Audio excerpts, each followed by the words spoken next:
AI artificial intelligence यानी बनावटी दिमाग के बारे में है और ये टाइम भी फ्यूचर यानी काफी आगे का है। साल है 2040। बताया जाता है कि इंसान ने एआई को तो बहुत पहले से ही बना लिया था, मतलब उसकी प्रोग्रामिंग को, मगर अब वक्त आ गया था कि इंसान उस एआई प्रोग्राम को कोई वजूद, कोई जिस्म दे दे, यानी रोबोट्स बनाए। काफी हद तक रोबोट्स उन्होंने बना भी लिए थे, मगर अब इंसान कोशिश कर रहे थे कि वो इंसान जैसे दिखने वाले रोबोट्स बनाए जो अब की सबसे मॉडर्न एआई रोबोट्स होंगे। इसके बाद एक बर्फीला इलाका दिखाया गया जहाँ पहाड़ी से एक औरत गिर जाती है। वो घबराते हुए चिल्ला रही थी। उसके चेहरे का डर देखकर लग रहा था जैसे कोई उसे मारना चाहता हो और उसने ही इस औरत को धक्का दिया। अब इसी पहाड़ी इलाके में लाल कपड़े पहने बच्ची दिखाई गई जो भी डर कर भाग रही थी। भागते भागते वो एक घर के पास पहुंची। घर का मालिक जब दरवाजा खोलता है तो उसने महसूस कर दिया था कि बच्ची बहुत घबराई हुई है। इस आदमी का नाम एलेक्स था जो पेशे से एक साइंटिस्ट होता है। वो इस बच्ची को जानता था। पूछता है कि बेटा तुम्हारी मॉम कहाँ है और क्या हुआ आपको? पर कोई जवाब देने से पहले ही वो गिरती बेहोश हो जाती है।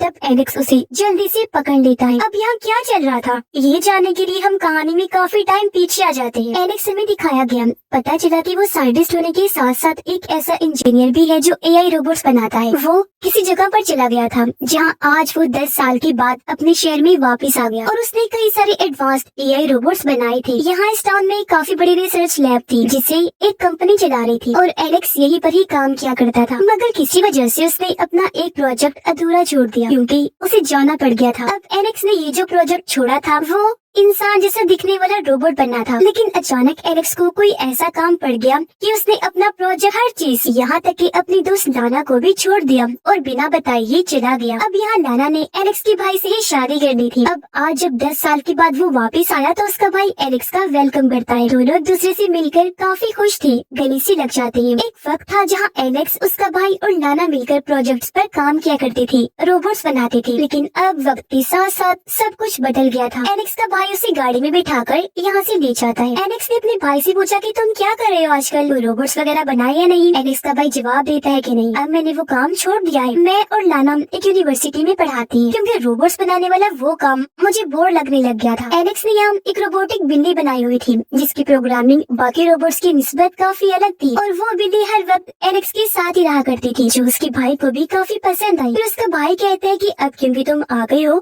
तो हमारे साथ ही रहना। एलेक्स कहता है कि नहीं शुक्रिया मेरे भाई, लेकिन मैं अपने पुराने घर में रहूंगा। जो कहकर वो गाड़ी से उतरा, यहाँ से चला जाता है। एलेक्स सीधा अब उस रिसर्च लैब में आया जहाँ वो काम किया करता था। ये देख वो काफी हैरान रह गया कि 10 सालों में लैब को काफी बड़ा और अच्छा बना दिया है। लैब की कंपनी ने अब यहाँ एक यूनिवर्सिटी भी बना दी है। अब एलेक्स सीधा अपने सीनियर के पास जाकर उससे मिलता है। एलेक्स को 10 साल के बाद फिर से यहाँ देखकर वो काफी हैरान भी थी, साथ ही खुश भी। वो उसे कहती है कि अच्छा किया तुम लौट आए, मैं यही चाहती थी ताकि तुम वापस आकर अपना अधूरा काम पूरा कर सको। पर एलेक्स ने साफ साफ लफ्जों में ये कह दिया कि मैं उस काम के लिए वापस नहीं आया, लेकिन हाँ मैं कुछ नया जरूर बना लूंगा। सीनियर उसे यहाँ अपने स्टूडेंट से मिलवाती, उनका काम दिखाती है जो एलेक्स को ठीक ठाक लगा। अब सीनियर उससे पूछती है कि तुम कहाँ रहने वाली हो? एलेक्स ने बता दिया कि मैं अपने पुराने घर में रहने वाला हूँ। यहाँ हमें एहसास हुआ कि सीनियर एलेक्स को पसंद करती है क्योंकि उसे पता था कि एलेक्स काफी ज़हीन, बहुत स्मार्ट। अब जब एलेक्स बाहर आया तो यहाँ की यूनिवर्सिटी में वो लाना को भी देखता है जो भी यहाँ पढ़ाया करती थी। हालांकि वो भी एलेक्स को देख लेती है, पर क्योंकि वो उसे छोड़कर जा चुका था इसलिए वो नजरअंदाज कर देती है, खास अहमियत नहीं देती। सीनियर एलेक्स को उसके पुराने घर छोड़ने जाती है। ये घर उसके मॉम डैड का था जो अब नहीं रहे थे और यहीं से एलेक्स और उसके भाई ने अपने काम की शुरुआत की थी। वहाँ सारा पुराना सामान पड़ा हुआ था। घर की हालत भी काफी खराब थी, लेकिन एलेक्स फिर भी यहाँ रहना चाहता था। क्योंकि रात हो गई थी इसलिए वो सो जाता है ताकि आराम कर सके। अगली सुबह जब वो उठा तो घर की बेल बजी। उसने जब बाहर जाकर चेक किया तो वहाँ एक इंसानी रोबोट खड़ा हुआ था जिसे रिसर्च लैब की तरफ से भेजा गया था एलेक्स की मदद करने के लिए। ये रोबोट काफी बड़ी उम्र के आदमी की शक्ल का था जिसे एक वक्त में कई सारे काम करने के लिए डिजाइन किया गया था। अब क्योंकि एलेक्स को रोबोट्स पसंद नहीं थे तो अपने घर में भी वो कोई रोबोट नहीं रखना चाहता था। वो रोबोट को जाने को कहता है, लेकिन रोबोट उसके सारे काम खुद ही करके अपनी जगह बना ही लेता है, जो देखकर एलेक्स भी काफी मुतासिर हो गया। रोबोट को इतना एक्टिव पाकर उसे खुशी भी हो रही थी। वो सोचता है कि वाकई ये रोबोट एक वक्त में कई सारे काम कर सकता है, वो भी बहुत सफाई से। जैसे वो देखते ही देखते एलेक्स के लिए फौरन ही कॉफी बनाकर ले आता है। और यहाँ एलेक्स को ये जानकर भी काफी हैरत हुई कि इस रोबोट को और किसी ने नहीं बल्कि मेरे भाई ने ही बनाया था। लेकिन अब उसने इस तरह के मॉडल बनाना बंद कर दिए थे। अब रोबोट के काम देखकर मुतासिर तो वो पहले ही था, इसलिए अपने साथ रखने के लिए मान जाता है। अगले दिन एलेक्स सीनियर से मिलने गया। उसे बताता है कि अब मैं कुछ नया बनाने वाला हूँ और इस बार वो पूरा कर भी लूंगा, जिस काम के लिए उसे रिसर्च लैब की कंपनी की तरफ से इजाजत भी मिल जाती है। इसके बाद एलेक्स लाना से भी मिला, लेकिन आज भी वो उसे अहमियत नहीं देती। बिना कोई बात किए वहाँ से चली जाती है। फिर एलेक्स गाड़ी में बैठा और एक पार्क में आ गया जहाँ बहुत सारे बच्चे खेल रहे थे। वो इन बच्चों पर नजर रखने लगा। उसे एक बच्ची काफी अच्छी और दिलचस्प लगी क्योंकि वो बाकियों से अलग थी। काफी एक्टिव लाल रंग के कपड़े पहने हुए थी और ये और कोई नहीं बल्कि शुरुआत वाली बच्ची थी जिसका नाम ईवा था। और अब एलेक्स उसे देखता ही रहा, काफी देर तक पीछा करता रहता है। और बच्ची काफी चालाक थी, उसे लगा कि ये आदमी क्योंकि मेरा पीछा कर रहा है तो ये गलत है, अच्छा इंसान नहीं है। लेकिन असल में एलेक्स तो अपने काम के लिए कोई नया प्रोजेक्ट ढूंढ रहा था। वो किसी ऐसे इंसान की ही तलाश कर रहा था जो सबसे अलग दिलचस्प हो, क्योंकि वो फिर से इंसान जैसा दिखने वाला ये रोबोट बनाना चाहता था। जहाँ उसे ईवा मिल भी गई। वो ईवा को बताता है कि मैं रोबोट्स बनाता, अगर तुम्हारी मॉम डैड इजाजत दे तो क्या मैं तुम्हारा रेप्लिका बना सकता हूँ, यानी तुम्हारी कॉपी, तुम्हारी नकल जो हूबहू तुम्हारे जैसा हो। लेकिन ईवा बगैर कोई बात कही वहाँ से चली जाती है। इसके बाद एलेक्स घर वापस लौट आया, अपने नए प्रोजेक्ट पर काम करना शुरू कर देता है। वो सबसे पहले अपना होलोग्राफी कंप्यूटर ऑन करता है, जिसके बाद एक सॉफ्टवेयर बनाने लगा। सॉफ्टवेयर की बनते ही प्रोग्राम बनाने में लग गया और जैसे प्रोग्राम पूरा हुआ वो उसे वहाँ पड़े रोबोट में डाल देता है। रोबोट ऑन हो गया, वो काम करने लग गया था। उसका थोड़ा बहुत बर्ताव इंसानों जैसा ही था। उसकी सारी चीजें एलेक्स अपनी कॉपी पर नोट करने लगता है। लेकिन अब वो रोबोट आग को हाथ लगाने वाला होता है और इतनी ही देर में पास पड़ा फायर अलार्म बज गया, जिससे रोबोट डर जाता है। वो नीचे गिर गया, चटपटाने लगता है और इस तरह वो ऑफ हो जाता है। यानी कि एलेक्स का ये प्रोग्राम फेल हो गया था। अपनी नाकामी पर उसे बहुत गुस्सा आया। तंग आकर वो फैसला करता है कि मैं अपने भाई के घर खाने पर जाऊंगा, क्योंकि कई बार उसके भाई ने खाने पर उसकी दावत की थी। आज भी हालांकि वो जाना तो नहीं चाहता था, पर मूड खराब होने की वजह से आ ही गया। ये जब वहाँ पहुँचा तो ये जानकर काफी खुश भी हुआ और हैरान भी कि ईवा इनकी ही बेटी है। अब लाना से तो वो पहले ही प्यार करता था, पर अब उसकी बेटी जो असल में एलेक्स की भतीजी थी उसे काफी पसंद आ गई। अब तो वो उसका रेप्लिका बनाकर ही रहेगा, पर फिलहाल इस बारे में वो इन लोगों से कोई बात नहीं करता। ये खाना खाते ही बातें करते ही अपने पुराने वक्त को याद करने लगी। ईवा को लेकर एलेक्स को एक उम्मीद मिल गई थी, इसलिए वो उसका रेप्लिका बनाने में लग गया जो बिल्कुल ईवा जैसा ही होगा। अब बच्चे जैसा रोबोट बनाने का मकसद ये था कि जिन लोगों के पास बच्चे नहीं जो इस कमी को पूरा करना चाहते हैं तो उनको बच्चों की सूरत में परफेक्ट रोबोट मिल जाएंगे जो उनकी इस कमी को पूरा कर देंगे। और अब धीरे धीरे ईवा भी एलेक्स से बात करना शुरू कर देती है, यहाँ तक कि उसे मिलने भी आया करती थी, क्योंकि वो भी जान गई थी कि ये मेरे अंकल है जो काफी अच्छे इंसान है। इस तरह एलेक्स को भी काफी आसानी होने लगी थी ईवा को देखने, समझने और परखने में। एक तरह से वो उसके दिमाग और बर्ताव को टेस्ट भी करता था। वो उससे कई सारे टेस्ट लिया करता था, लेकिन उसे समझ नहीं आ रही थी कि ईवा को इतना गुस्सा क्यों आता है, हालांकि अभी उसकी इतनी उम्र भी नहीं। वक्त के साथ साथ एलेक्स अपने प्रोग्राम पर और ज्यादा मेहनत करने लगा। सब कुछ बहुत अच्छा चल रहा था। ईवा और एलेक्स के बीच भी अंकल भतीजी वाला काफी अच्छा ताल्लुक बन जाता है, इसीलिए एलेक्स को उसके बारे में काफी कुछ पता चल गया था। लेकिन जो मेन बात थी वो तो एलेक्स समझ ही नहीं पाया। अब वो बात काफी बड़ी थी जिस बारे में हमें आगे पता चलेगा। अब क्योंकि एलेक्स अपने भाई के घर ही रह रहा था, इसलिए लाना के भी वो करीब आने की कोशिश करता है। अब यहाँ वो एलेक्स से बात तो करती थी,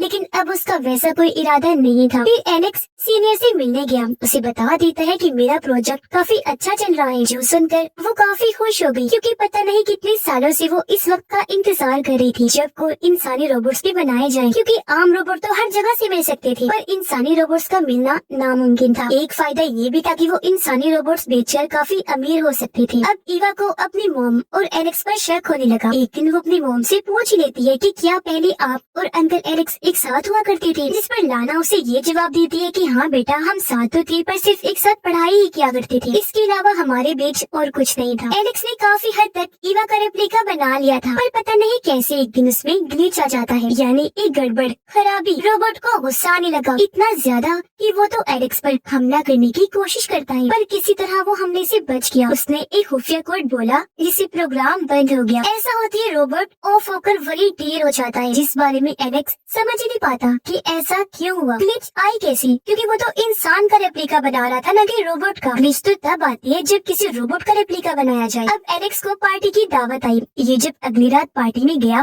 तो वहाँ सीनियर, लाना और बाकी सब भी आए हुए थे। पार्टी में एलेक्स लाना के साथ डांस करता है, फिर से उसके साथ ताल्लुक बनाने की बात करने लगा, लेकिन वो मना करके वहाँ से चली जाती है। पर उसे ये सब करते हुए एलेक्स का भाई देख चुका था। उसे बहुत गुस्सा आने लगा। बाहर ले जाकर वो एलेक्स को मारता है, पूछने लगा कि तुम्हारे साथ आखिर मसला क्या है, अब तुम हमसे क्या चाहते हो। पर वो बिना कुछ कहे वहाँ से घर आ गया, जहाँ उसका बूढ़ा रोबोट एलेक्स की हालत देखकर समझ गया कि दुखी है। वो एलेक्स को संभालने की कोशिश करता है। अगले दिन लाना उससे मिलने आई, समझाने की कोशिश करती है कि अब हमारे बीच कोई ताल्लुक नहीं है और ना ही हो सकता है। वो यहाँ कुछ और भी बताने वाली थी, एलेक्स की गले से लग जाती है। पर तभी यहाँ ईवा भी आ गई, जो छुपकर इनको देख रही थी, क्योंकि काफी टाइम से इन पर नजर रख रही थी। और अब लाना भी उसे देख लेती है कि इसने हमें देख लिया। दोनों को इतने पास देखकर ईवा को गुस्सा आ गया। वो जैसे पागल ही हो गई। लाना उसे आवाज लगाती है, लेकिन बिना कुछ सुने ईवा वहाँ से भाग जाती है। वो बर्फीले पहाड़ों में भागने लगी। उसका पीछा करते करते लाना भी वहाँ आ गई। ईवा को हर जगह ढूंढने लगती है, और ये वही जगह थी जहाँ से इस फिल्म की शुरुआत हुई थी। लाना को वो दिख भी गई। फिर से उसके पीछे भागने लगती है ताकि ईवा को समझा सके कि मेरी और एलेक्स के बीच कुछ नहीं है। पर अचानक किसी गड़बड़ी की वजह से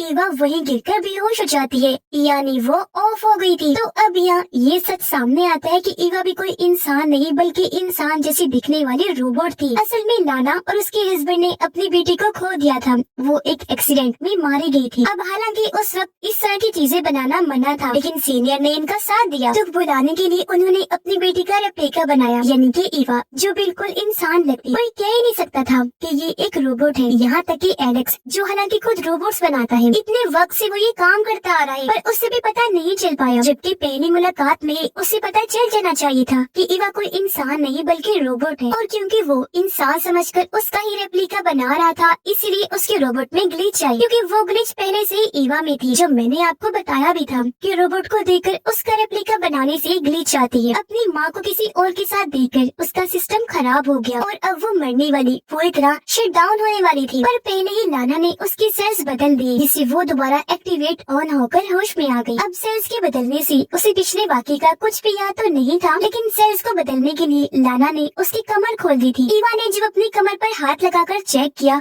तो उसे पता चल गया कि मैं रोबोट हूँ। ये सोच आते ही उसमें फिर से ग्लिच आने लगी, क्योंकि इतने वक्त से वो ये सोच रही थी कि मैं एक इंसान हूँ। पर आज उसे इस बात पर यकीन नहीं आ रहा था कि मैं एक मशीन हूँ। वो इस बात को कबूल ही नहीं कर पा रही थी। इस खराबी की वजह से वो अपनी माँ लाना को पहाड़ी से नीचे फेंक देती है। और ये भी शुरुआत वाला ही सीन है। उस वक्त तो दिखाया नहीं गया था कि क्या हुआ, लेकिन असल में उसने लाना को धक्का दे दिया था, जिससे वो मारी गई। इसके बाद वो आई थी एलेक्स के पास। उसके हाथों में बेहोश हो गई थी। कुछ ही दिन में सच सबके सामने आ गया था, यानी ईवा एक रोबोट है। इसीलिए एलेक्स को लैब की तरफ से ये हुक्म मिलता है कि वो ईवा को बर्बाद कर दे, इससे पहले वो किसी को नुकसान पहुंचाए। अब हालांकि वो ऐसा चाहता तो नहीं था, लेकिन मजबूर था। वो कुछ दिन उसके साथ गुजारता है और आखिर उसे शट डाउन करने का फैसला करता है, जिससे पहले वो ईवा को सारी सच्चाई बता देता है उसके रोबोट होने की, और ये कि तुम्हारी मॉम और मेरे बीच ताल्लुक था। अब ईवा के पास ऐसी बहुत सारी यादें थी जो इंसानों के पास होती हैं। उसके अंदर जज्बात भी थे, जिसके साथ ही आज उसे खत्म होना था। एलेक्स बहाने से उसे सुला देता है और आखिर आज उसके सिस्टम को हमेशा के लिए